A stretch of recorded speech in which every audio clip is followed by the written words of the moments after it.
Hello and welcome to Japanese craft beer reviews. Today we will begin looking at a series of beers, and those beers are not Japanese. They are craft, although some people are kind of feeling that at this point they are maybe becoming mainstream because they've tried too hard to be unusual, to be indie, to be everything that is not major brewery beer. We'll talk about that in a second, but this brewery is called BrewDog, and they have been around since 2007. They were founded by two guys in the UK. They are a British brewery.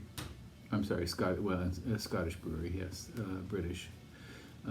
And those two men are James Watt and Martin Dickey, and they founded their brewery in Scotland, and they immediately became known or famous, and I guess the word is notorious. Notoriety is probably the word to use for their approach to marketing.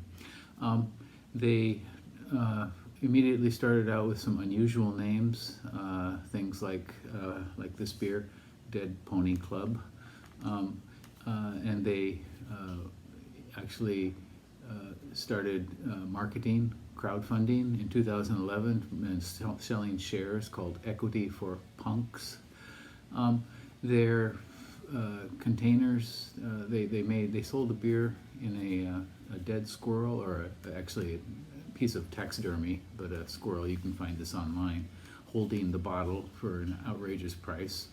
And they've had clashes with CAMRA, the British Association to promote real ale. They've had clashes with CAMRA about their attendance at CAMRA festivals, and in any case, they're pretty well known, and they do export to a lot of different countries.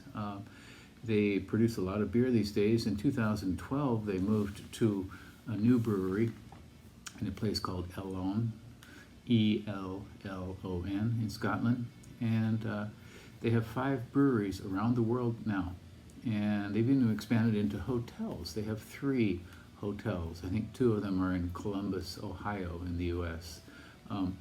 And they have 78 bars around the world. So wherever you are in maybe a major city around the world, there's a very good likelihood that you can find a BrewDog bar.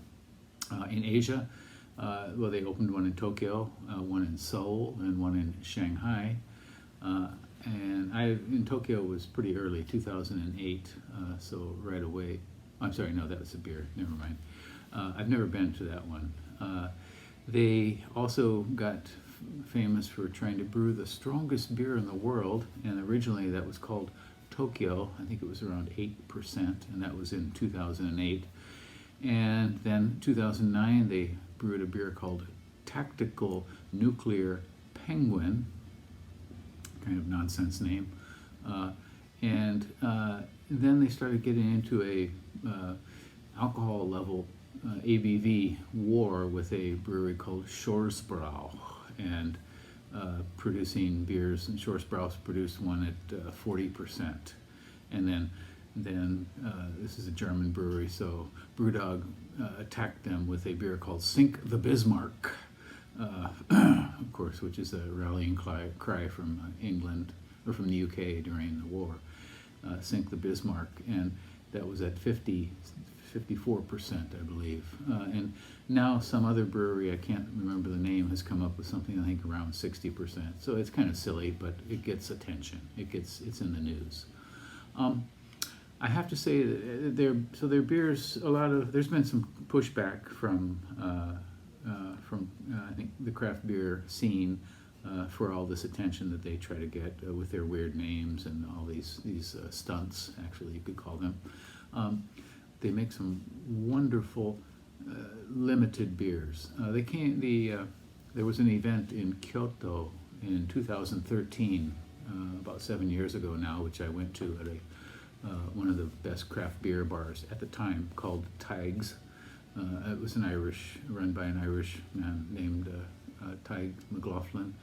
And Neil Taylor, their representative, came and he brought a variety of beers. And then he had a selection of their limited beers like Abstract Series, Dog B, Coco Psycho, and so a variety of these more expensive, very limited beers. And those are absolutely wonderful, aged beers and really extreme beers. So in any case, we're going to look at a series of BrewDog beers. I believe 1, 2, 3, 4, 5, 6 different beers from BrewDog that are available in Japan.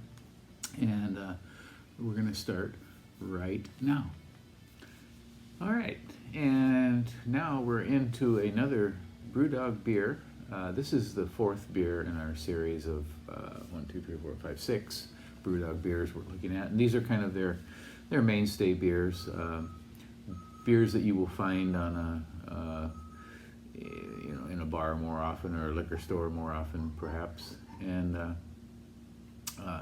this one is called BrewDog Clockwork Tangerine, and the reference clockwork for me is to the movie A Clockwork Orange by Stanley Kubrick, based on the Anthony Burgess novel of the same name, which absolutely floored me when I was in maybe junior high school. I bought the book and read it and got a photo book of the movie and watched the movie several times, and I have watched it again a number of times. And so this beer is an IPA. It's a flavored IPA, flavored with, of course, tangerine, which comes in at 4.5% and 30 international bittering units. This beer came out from 2017, so it's maybe one of their more recent ones, but apparently it's been quite popular. They call it a citrus session IPA, and 4.5%, that's in session territory. On RateBeer, this one has 898 ratings and 443 reviews, written description reviews, and it has an average score of 3.44 out of 5. Not bad. And 69 percentile for all beers on RateBeer, and 45 for its style, which is IPA flavored.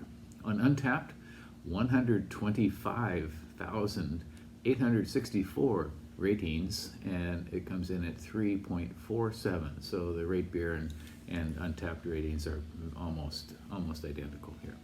I have had this before. I rated it about a year and a half ago, and I gave it a 3.2 out of 5. We'll see if it's impresses me anymore now. The malt in this beer is crystal, pale malt, and caramel. The hops, it's got a collection of I can't even say it, Atanum hops, and Cascade, Chinook, Columbus, Mosaic, and as on almost every of their beers that I've had so far, Simcoe, which is absolutely, of course, a wonderful hop. So shall we give this a go? Again, 4.5%, 30 international bittering units. So BrewDog beers have been in Japan for a while. They do have a bar in Tokyo, as I mentioned earlier, and but recently they've started appearing in the large liquor stores throughout Japan. So if you go to, for example, a Yamaya store, they will have BrewDog, selection of BrewDog. Liquor Mountain stores in the Kansai region, Seijo Ishii stores will have 1 or 2, perhaps, of them. So they're expanding quite a bit. I don't know who's importing them.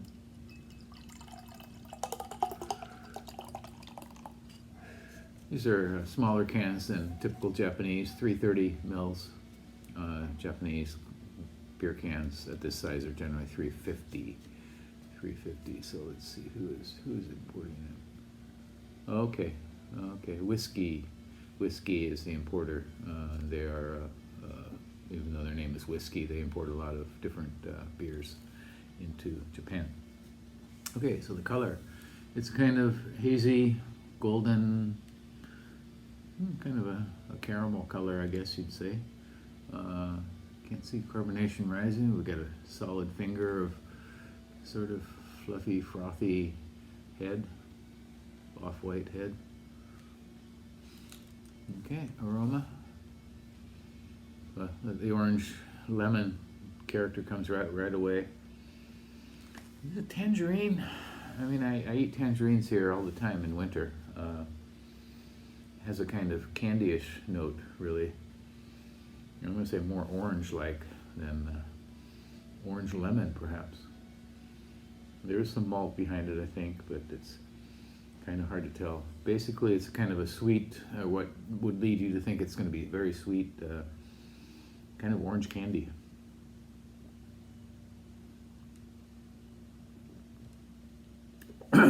Excuse me.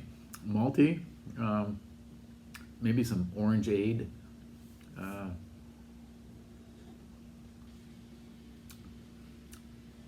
of like orangeade with seltzer.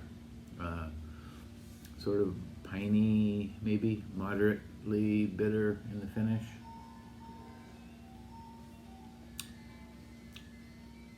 I think I like this less than I did before. Seems like an alcohol pop kind of thing with, seltzer and some alcohol or something in it. A novelty beer, I guess, but like many BrewDog beers tend to be. Yeah, unusual.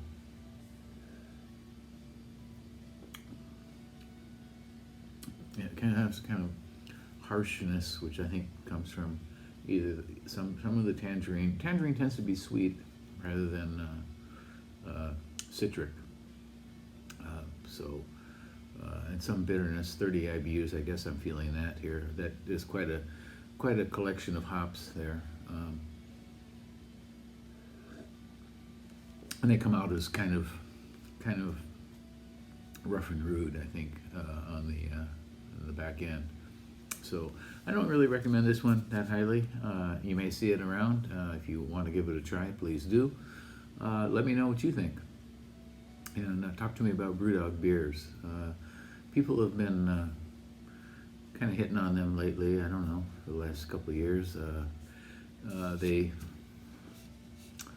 are about attitude, I think. An attitude, maybe 10 years ago it seemed like a cool attitude. Now somehow it doesn't seem to fly. I don't know. But in any case, we're going to look at a few more BrewDog beers. I hope you come along for those. And check out the playlist if you'd like to learn about some of the other beers. Okay. That's it for now. Bye-bye.